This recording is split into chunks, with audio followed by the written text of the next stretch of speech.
باللہ من الشیطان الرجیم بسم اللہ الرحمن الرحیم سلام اللہ علی بقیت اللہ الاعظم۔ امام حسین علیہ السلام 4 انٹرنیشنل ٹی وی کربلا مقدسہ سے اس وقت آپ پروگرام معرفت منتظر عجل اللہ تعالی فرجہ الشریف ملاحظہ فرما رہے ہیں۔ ایام شعبانیہ ہے اور امام حسین علیہ السلام ٹی وی نے عشر مہدویت کا انعقاد کر لیا ہے، لہٰذا اس عنوان سے بھی آپ کی خدمت میں تبریک عرض کرتے ہیں۔ اور آج ہماری خوشبختی ہے، ہمارے ساتھ آج محو گفتگو رہیں گے حجت الاسلام عالی جناب مولانا مصطفیٰ علی وکیل صاحب قبلہ، جو کہ ہمارے ساتھ موجود ہے۔ السلام علیکم ورحمۃ اللہ۔ قبلہ خیریت سے انشاءاللہ، طبیعت مزاج بخیر ہے؟ سب سے پہلے تو نہایت ہی آپ کے شکر گزار ہے کہ آپ نے اپنی قیمتی اوقات میں سے یہ وقت مومنین کے لیے وقف فرمایا اور اس پروگرام میں تشریف لائے۔ الحمدللہ واللہ شکر، خدا کی توفیق ہے کہ پروردگار عالم نے ہمیں یہ موقع نصیب کیا، پروردگار اسے قبول فرمائے انشاءاللہ۔ الہی آمین، الہی آمین۔ قبلہ چونکہ ہماری گفتگو جو ہے وہ معرفت امام کے عنوان سے ہے، تو پہلے میں یہی سے شروع کرنا چاہوں گا کہ ظاہر ہے کہ زمانہ غیبت کبریٰ میں ہم زندگی گزار رہے ہیں اور امام کی معرفت ضروری اور لازمی ہے، تو شناخت معرفت امام زمانہ عجل اللہ تعالی فرجہ الشریف پر آپ کیا فرمائیں گے؟ اعوذ باللہ من الشیطان الرجیم، بسم اللہ الرحمن الرحیم، الحمدللہ رب العالمین والصلاة والسلام علی اشرف الانبیاء والمرسلین وعلی اہل بیتہ الطیبین الطاہرین واللعنۃ الدائمۃ علی اعدائہم اجمعین، اما بعد۔ بسم اللہ الرحمن الرحیم۔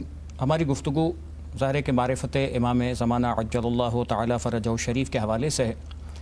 تو سب سے پہلے بنیادی طور پر ایک بات ہم تمام مومنین کے ذہن میں اور عمومی طور پر ہر مسلمان کے ذہن میں ایک بات رہنی چاہیے کہ جو ہمارا موضوع ہے کہ شناخت یا معرفت امام، یہ ایک اہم ترین موضوع ہے کہ اس کے بغیر ہمارا دین مکمل ہی نہیں ہو سکتا۔ صحیح۔ تو جب تک دین مکمل نہیں ہوگا اس کے بعد عمل کی باری آتی ہے۔ بس پہلے دین مکمل ہو، توحید مکمل ہوگی، رسالت مکمل ہوگی، امامت مکمل ہوگی، اور امامت کے اندر بھی تمام تفصیلات۔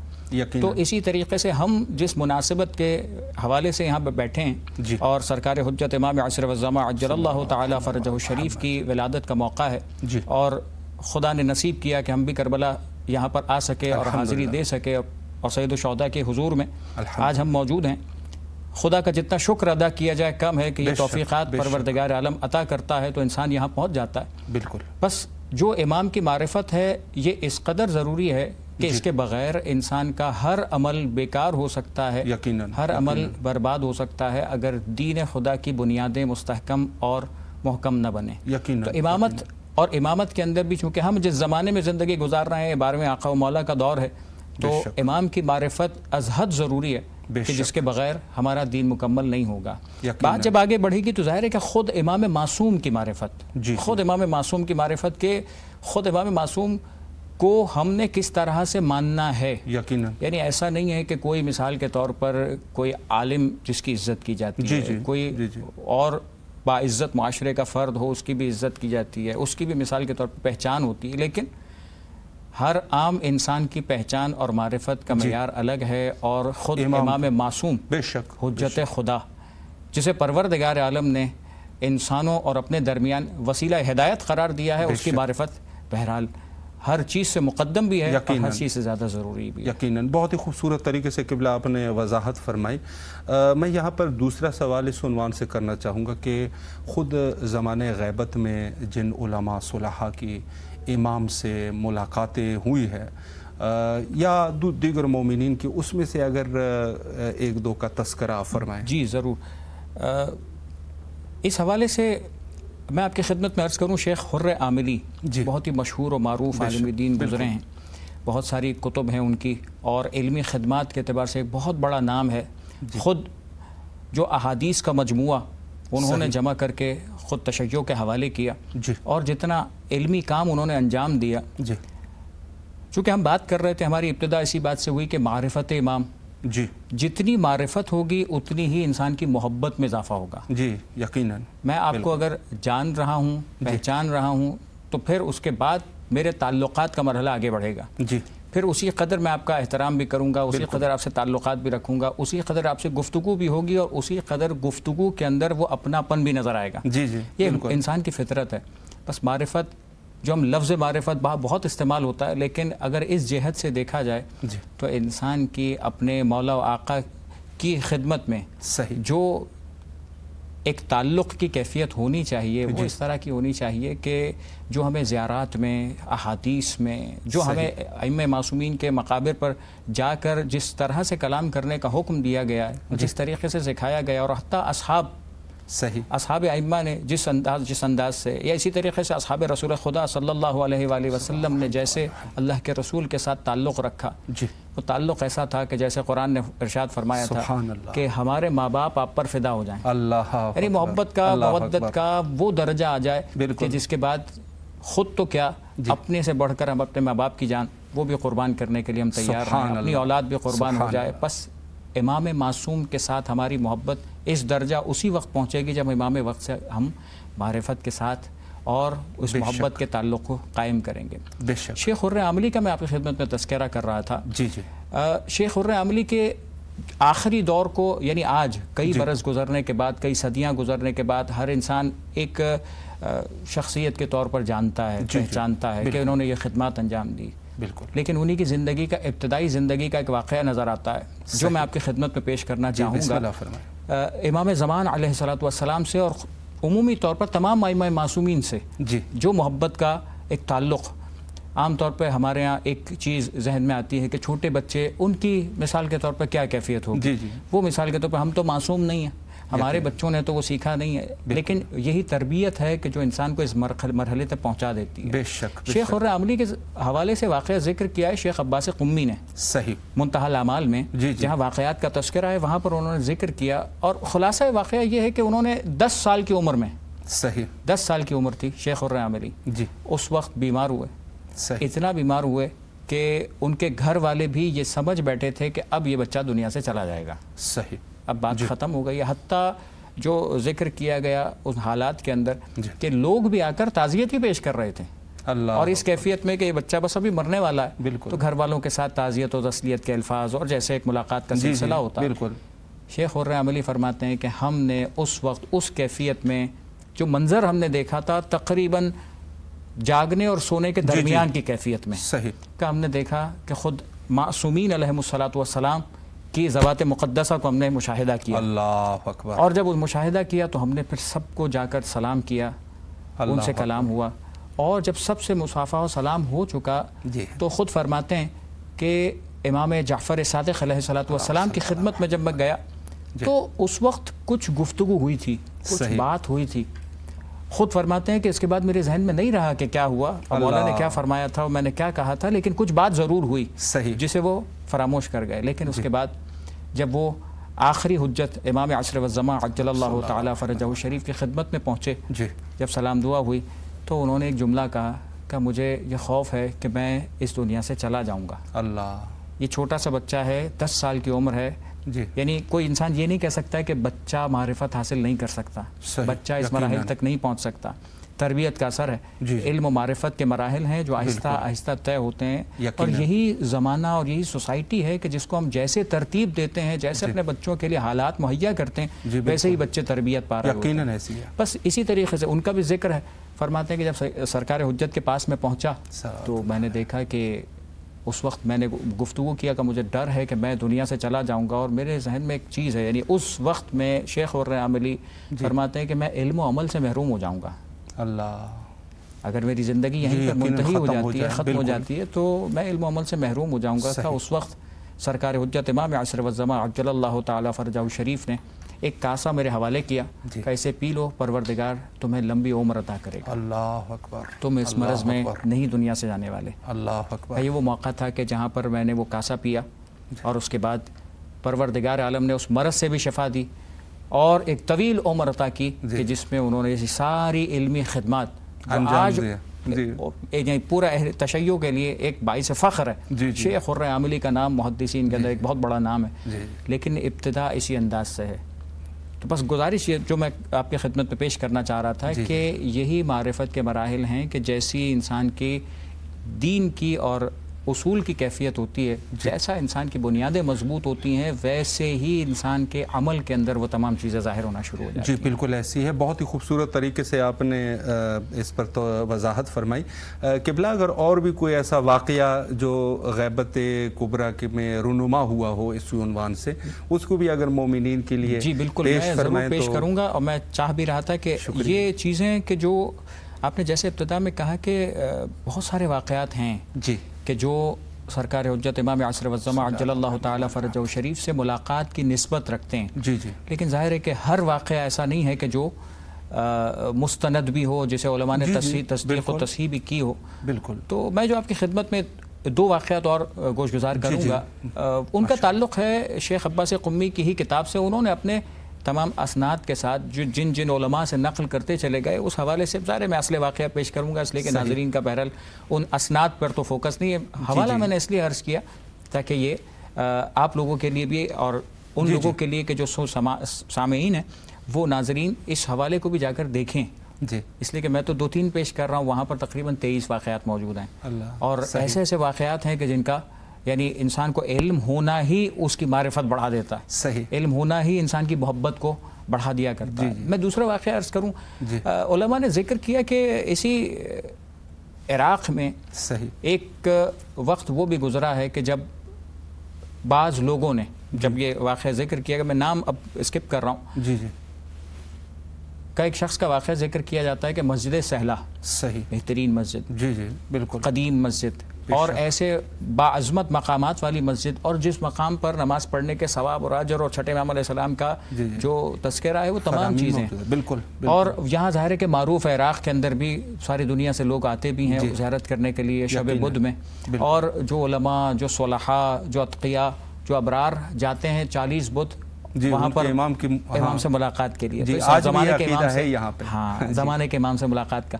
تو ایک ذکر کیا جاتا ہے کہ ایک شخص نے، میں پھر دوبارہ فوکس کروں اس بات پر، اسناد میں نے جان بوجھ کر چھوڑ دی، لیکن اس بات کا تذکرہ ضروری سمجھتا ہوں کہ یہ جس شخص کا واقعہ پیش کیا جا رہا ہے اسے حلاق کا واقعہ ہے، صحیح ایک طرح سے ہم اردو میں جسے کہتے ہیں بال کاٹنے والا، ایک عام سا شخص ہے، لیکن جیسی عقیدت انسان کی ہو، جیسا انسان کی محبت ہو، ویسے ہی انسان کے لیے۔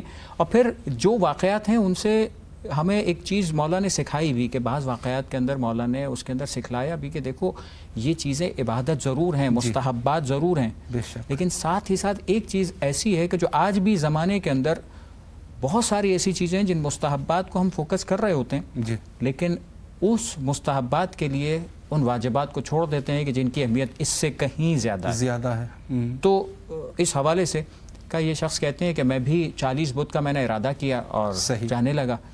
اب ظاہر ہے کہ غریب آدمی، فقیر آدمی، وہ اپنے کام سے کام رکھنے والا شخص کہتے ہیں کہ میں اپنے باپ کی خدمت کرتا تھا، میرا باپ بزرگ تھا، صحیح بوڑھا تھا، اور وقت گزرتا گیا کہ میں پورا ہفتہ ایسی خدمت کرتا تھا کہ حتیٰ وہ اگر بیت الخلاء بھی جاتے تھے بابا تو میں ان کے لیے پانی لے کر کھڑا رہا کرتا تھا، جب وہ فراغت پاتے تھے واپس آتے تھے میں ایک ایک لمحے کے لیے اپنے بابا کی خدمت کے لیے تیار رہا کرتا تھا، صحیح ایسا تابع اور ایسا والدین کا اطاعت گزار انسان، فرما بردار انسان، کہ جب یہ ایسا واقعہ ہوا میں صرف بدھ کے دن محروم ہو جاتا تھا کچھ وقت کے لیے کہ جب میں سہلہ کے لیے ان اعمال کے لیے جاتا، 40واں بدھ جب آیا، 39 گزر گئے، 40واں بدھ جب آیا تو میں اس سہلہ کے اعمال کے لیے جانے میں تھوڑا سا تاخیر ہوئی مجھے، مغرب کا وقت ہو گیا، سورج ڈھلنے لگا، اور جب میں نکلا تو رات تاریک ہو چکی تھی۔ ظاہر ہے کہ پرانے زمانے کا واقعہ ہے، ایسے وسائل نہیں تھی، نہ بجلی، نہ ایسے وسائل کہ ہم گاڑی میں بیٹھ کر چلے جائیں، پیدل کا سفر ہے۔ تو یہاں سے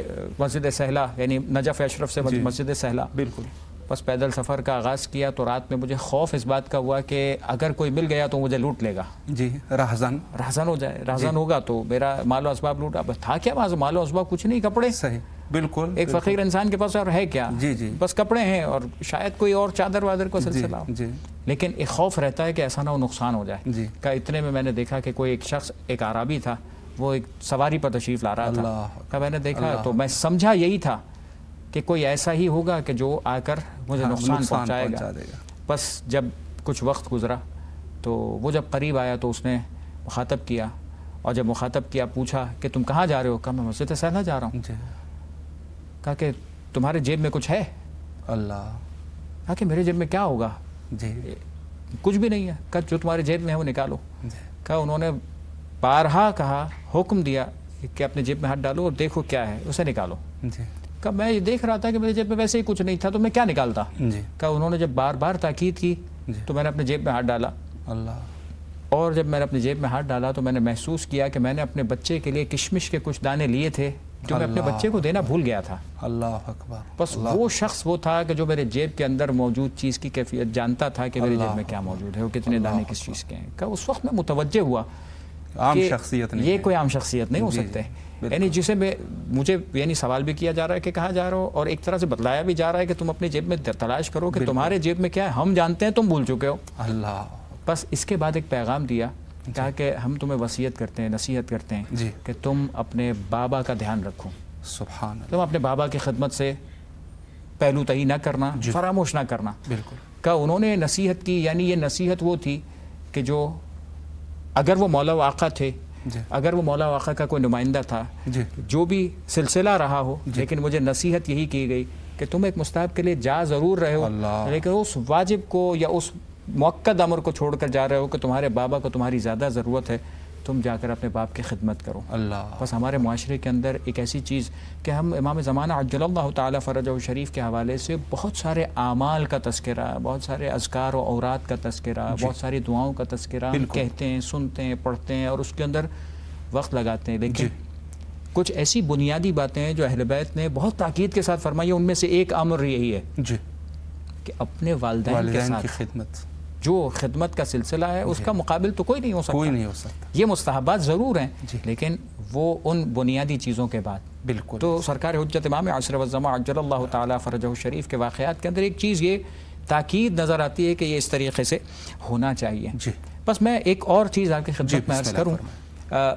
علماء کا تذکرہ آیا تھا تو میں شیخ مقدس اردبیلی کا تذکرہ کرنا چاہوں گا آپ کی خدمت میں. اور ظاہر ہے کہ مختصر وقت ہے تو میں اس واقعے کو بھی، بہت بڑی شخصیت اور پروردگار نے کیسا مقام دیا. بالکل. شیخ مقدس اردبیلی جب ہم زیارت کے لیے جاتے ہیں نجف اشرف میں تو دائیں طرف مینار کے پاس ایک طرف لاواحلی کی قبر ہے، ایک طرف شیخ مقدس اردبیلی کی قبر ہے. بالکل. بس شیخ مقدس اردبیلی پروردگار عالم نے شرف دیا، لیکن اپنے زمانے کے اندر کس طریقے سے علم اپنے مقام پر ہوتا ہے، لیکن اس علم کو انسان جب ہضم کر لے اور اسے معرفت کا ذریعہ بنا لے اور اپنے دل کو پاکیزہ بنا کر اپنے امام کی طرف متوجہ ہو جائے، یہ سب سے بڑی بات ہوتی ہے. یعنی ہم جیسا کوئی بھی انسان چند کتابیں پڑھ کر اپنے آپ کو عالم نہیں سمجھ سکتا، اور کوئی بھی انسان ہو چند چیزوں کو دیکھ کر، چند حدیثوں کو پڑھ کر اپنے آپ کو کچھ نہیں سمجھ سکتا. بات یہ ہے کہ اس کا اپنا مقام امام حجت کی نظر میں کیا ہے. اگر وہاں سرخرو ہے تو کیفیت اور ہے، اور اگر وہاں سرخرو نہ ہو تو کتابیں انسان کو بخشوا نہیں سکتی. یقیناً. بس شیخ مقدس اردبیلی اتنا بڑا نام، اتنا بڑا مقام. ان کا شاگرد کہتا ہے کہ میں ایک رات میں اپنے مطالعہ وغیرہ سے فارغ ہوا تھا، اور جب میں نے دیکھا کہ رات کے وقت، اس وقت حرم بند ہوا کرتا تھا، صدیوں پہلے کا واقعہ. کہا کہ جب میں نے دیکھا کہ رات میں ایک شخص آیا، چونکہ اندھیرے میں محسوس نہیں ہوتا کہ وہ کون ہے. کہا میں سمجھا کہ کوئی ایسا ہوگا جو روضہ مقدسہ سے کوئی قندیل وغیرہ چرانے کے لیے آیا ہوگا. پہلے زمانے کے واقعات اسی طریقے سے ہوتا تھا. بالکل. کہا کہ جب میں نے دیکھا کیفیت یہ تھی، میں چھپ کر دیکھتا رہا، اپنے مطالعے سے فارغ ہو گیا تھا، متوجہ تھا. کہا وہ شخص جیسے ہی دروازے کے قریب گیا، دروازے قفل لگے ہوئے تھے، تالے لگے ہوئے تھے، بند تھا دروازہ. کہا میں نے دیکھا کہ وہ شخص قریب گیا اور وہ قفل خود بخود کھل گیا. اللہ اکبر. جی. کہا میں نے دیکھا یہ عجیب تھا. وہ آگے بڑھا دوسرے دروازے کی طرف، دوسرا قفل بھی خود بخود کھل گیا. آگے بڑھا، قفل کھلتے چلے گئے. وہ شخص ذریعہ مقدس امیر المؤمنین حضرت علی بن ابی طالب علیہ الصلوۃ والسلام میں داخل ہو گیا. جب میں نے دیکھا کہ یہ اتنا، یعنی ایسے واقعات پیش آ رہے ہیں کہ جو میرے یعنی امکان کی حد سے باہر نظر آ رہے ہیں، تو میں متوجہ ہوگا. میں نے دیکھا، میں پیچھے پیچھے چلتا رہا اور میں نے محسوس کیا کہ کچھ گفتگو ہوئی. اس کے بعد وہ شخصیت پھر باہر آ گئے اور غری کی طرف نکلتے ہوئے کوفہ کا راستہ لے لیا. اب وہ کوفہ کی طرف متوجہ ہوئے. میں بھی چپ چاپ چلتا رہا، بغیر بتائے، بغیر اس بات کی طرف توجہ دلائے کہ میں آپ کے ساتھ ہوں. صحیح. کہا میں دیکھا اور چلتا رہا. وہ مسجد کوفہ پہنچے، محراب حضرت امیر المومنین علیہ الصلوۃ والسلام میں پہنچے. اور وہاں پہنچنے کے بعد پھر کچھ گفتگو کی آواز تھی اور وہاں سے واپس تشریف لائے. کہا جب یہ سفر تھا، ظاہر ہے کہ پیدل سفر، رات کے وقت سے کوفہ جانا واپس آنا، آج بھی آپ اندازہ لگا سکتے ہیں کہ کتنے کلومیٹرز کا سفر ہے. جی. کہا کہ جب واپس آئے تو صبح کا وقت ہو چکا تھا، اجالا ہونا شروع ہو گیا تھا. اس وقت وہ متوجہ ہوئے کہ میں پیچھے ساتھ ہوں. میں نے اپنا تعارف کروایا، کہا استاد محترم شیخ مقدس اردبیلی میں آپ کے ساتھ ہوں. جی. میں آپ کو قسم دیتا ہوں مجھے بتائیے رات کو ہوا کیا، اس لیے کہ میں ابتدا سے آپ کے ساتھ تھا. اللہ اکبر. فرمایا کہ اس تعاہد کے ساتھ، اور یہ علماء کا طریقہ رہا تھا کہ عام طور پہ ایسی چیزیں وہ اپنی زندگی میں کبھی بیان نہیں کرتے اور نہ اجازت دیتے ہیں کہ وہ اسے بیان کیا بھی جائے. بس شیخ مقدس اردبیلی فرمانے لگے کہ جب مجھے کسی علمی مسئلے کے اندر کوئی مشکل پیش آتی ہے، کہیں میں پھنس جاتا ہوں، تو میں امیر المومنین صلی اللہ علیہ وسلم کے روضہ مقدسہ پر جاتا ہوں. میں جا کر سوال کر لیتا ہوں، امیر کائنات ہمیں جواب دیتے ہیں. سبحان اللہ. بس یہ ہے علم جب ہضم ہو جاتا ہے، جب علم اپنی معرفت و کمال تک پہنچتا ہے تو پھر ایسے نتائج بھی نظر آتے ہیں. بعض یعنی پروردگار ایسے مظاہر دکھلاتا ہے. بس ہوا یہ کہ کہا کہ میں وہاں جاتا ہوں اور اسی طریقے سے سوال و جواب ہو جاتا ہے. لیکن آج کی شب تھی، جب میں وہاں گیا تو میں نے دیکھا کہ امیر کائنات نے فرمایا کہ آج تمہارے وقت کا امام مسجد کوفہ میں موجود ہے، جاؤ جا کر اس سے سوال کرو. اللہ کا مولا کا حکم تھا. میں مسجد کوفہ گیا، وہاں سرکار حجت امام عصر والزمان عجل اللہ تعالی فرجہ شریف سے ملاقات کا شرف ملا. سوال و جواب کا سلسلہ ہوا اور واپس آ گیا. بے شک. قبلہ آخر میں صرف ہمارے پاس 2 منٹ کا وقت ہے. مومنین کے لیے اگر کوئی مختصر سا پیغام 1 منٹ میں فرمانا چاہتے ہیں تو بسم اللہ فرمائیں. بس ان تمام باتوں کا خلاصہ میں آپ کی خدمت میں بہت ہی مختصر 1-1.5 منٹ میں عرض کروں. تو یہ بات ہمیں ذہن میں رکھنی چاہیے کہ ہم جس امام کی بات کر رہے ہیں اور جن ائمہ معصومین پر ہمارا عقیدہ ہے، ہمارے ذہن میں رہنا چاہیے کہ پروردگار عالم نے اگر وَبِيُمْنِهِ رُزِقَ الْوَرَىٰ، اللہ بس یہ وہ شخصیت وہ ذات مقدسہ ہے کہ جن کے صدقے میں کائنات رزق پا رہی ہے. خدا کے نزدیک بڑا اعلیٰ مقام ہے. ہم سارے امور جو انسان دنیا میں انجام دیتا ہے یہ نہ سمجھے کہ میں کر رہا ہوں. بے شک. دنیا میں اگر دین باقی ہے تو حجت خدا کی وسیلے سے. بے شک. اور اصل والی وارث دین کے ہیں بھی وہی. بس جو ہو رہا ہے وہ انہی کے وسیلے سے. بس ہم اپنی ذمہ داری کے اعتبار سے ایک چیز ہمیں ذہن میں رکھنا چاہیے کہ جو اتباع کا، جو اطاعت کا فریضہ ہمارے لیے کہا گیا، ہم عام ان امور کے اندر تو اطاعت کر لیتے ہیں کہ جو غیر اہم امور ہوں، جیسے میں نے واقعے میں بھی اشارہ کیا. بالکل. کہ غیر اہم امور کے اندر جب انسان فراغت پاتا ہے، جب ان چیزوں کی ضرورت نہیں ہوتی، تب تو انسان مستحبات اور دیگر چیزوں کے اندر بہت زیادہ کانشیس ہو جاتا ہے، بہت زیادہ توجہ رکھتا ہے. لیکن جب اہم امور کا فیصلہ ہوتا ہے، اصل بات یہی ہوتی ہے کہ انسان اس وقت یہ جانچنے کی کوشش کرے کہ میں اپنے مولا و آقا سے کتنی محبت کرتا ہوں کہ اگر میرا فائدہ یا میری سہولت کہیں اگر امام کے حکم سے ٹکرا جائے تو کیا میری محبت جیتے گی یا میری سہولت جیتے گی. اللہ اکبر. بس یہ ہمیں توجہ رکھنی چاہیے کہ اطاعت امام ہو تو کامل اطاعت. بے شک. قبلہ اللہ آپ کے توفیقات خیر میں اضافہ فرمائے. دل تو کرتا ہے کہ اسی طرح گفتگو کا سلسلہ کے اور فیضیاب ہوتے رہے، لیکن وقت جو ہے وہ تقریباً اختتام پہ پہنچ چکا ہے.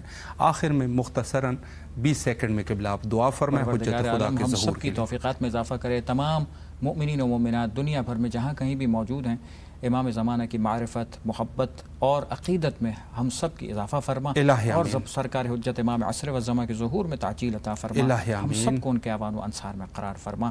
وتقبل منا انك انت السميع العليم وتب علينا انك انت التواب الرحيم برحمتك يا ارحم الراحمين. اللهم صل على محمد وآل محمد. اللهم عجل لوليك الفرج.